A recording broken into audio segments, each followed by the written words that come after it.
Hi friends, இன்றைக்கி நம்ம பார்க்க போகிறது என்னென்னு பார்த்தீங்கன்னா, சின்ன நெல்லிக்காவில் எப்படி ஊறுகாய் செய்கிறது தாங்க பார்க்க போகிறோம். ரொம்பவே சூப்பராக இருக்குங்க. பார்க்குறதுக்கு எவ்வளோ சூப்பராக இருக்குது பாருங்கள். இதை நம்ம ஊறுகாய் செஞ்சு சாப்பிடும்போது ரொம்பவே சூப்பராக, சொல்லும் போதே நம்மளுக்கு சாப்பிடும் போல இருக்குது. அதை எப்படி செய்கிறதுன்னு பார்க்கலாம் வாங்க.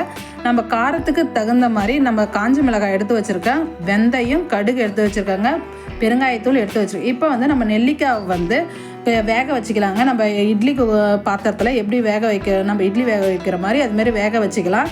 ஒரு 5 நிமிஷம் 10 நிமிஷத்துக்குள்ளே தாங்க வேக வச்சு தொட்டு பார்த்தாலே நல்லா வெந்து போயிருக்கும். இப்போ வந்து அதுக்குள்ளே நம்ம வந்து வெந்தயத்தையும் கடுகையும் நல்லா வறுத்து எடுத்துக்கிறோம்.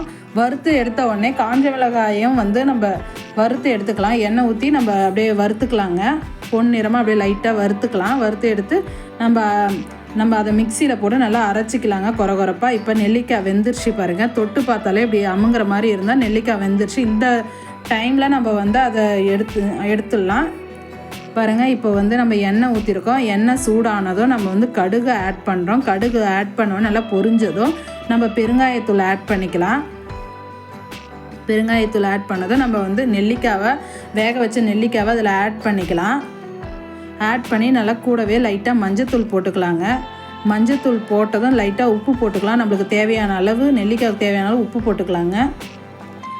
உப்பு போட்டுட்டு நம்ம அரைச்சி வச்சுருந்தோம்ல அந்த மசாலா பொடி, அதை வந்து நம்ம இதில் ஆட் பண்ணிக்கலாம்.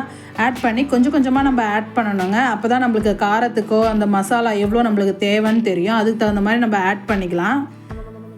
இது மாதிரி ஆட் பண்ணிக்கலாம். ஃபுல்லாகவே பாருங்கள் நம்ம நல்லா கரெக்டாக இருக்குது.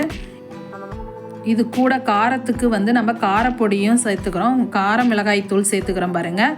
ரொம்பவே வந்து டேஸ்ட்டாக இருக்கும். நம்ம ஊறுகாய்னா வந்து பார்த்திங்கன்னா ரொம்ப நல்லா காரமாக இருந்தால் தான் அது ரொம்ப டேஸ்ட்டாக இருக்கும். அதனால் நான் காரம் சேர்த்தேன். காரம் வேணான்றவங்க அந்த காரப்பொடி சேர்க்க தேவையில்லை. பாருங்கள் எவ்வளோ சூப்பராக ஒரு 2 நிமிஷத்துக்கு நம்ம அப்படியே மிக்ஸ் பண்ணி விடலாம். லைட் ஹீட்டில் வச்சு நம்ம மிக்ஸ் பண்ணும்போது எவ்வளோ சூப்பராக வந்திருக்கு பாருங்கள். சூப்பரான நெல்லிக்காய் ஊறுகாய் ரெடி ஆயிடுச்சு பாருங்கள். இதை நம்ம சாதத்தில் போட்டு பிசைஞ்சு சாப்பிட்டாலும் ரொம்ப டேஸ்ட்டாக இருக்கும். உடம்புக்கும் ரொம்பவே ஹெல்த்தியானதுங்க. சின்ன நெல்லிக்காயில் செய்யும் போது ருசி சூப்பராக இருக்கும்.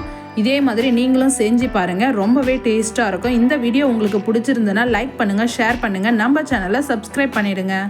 தேங்க்யூ ஃபார் வாட்சிங்.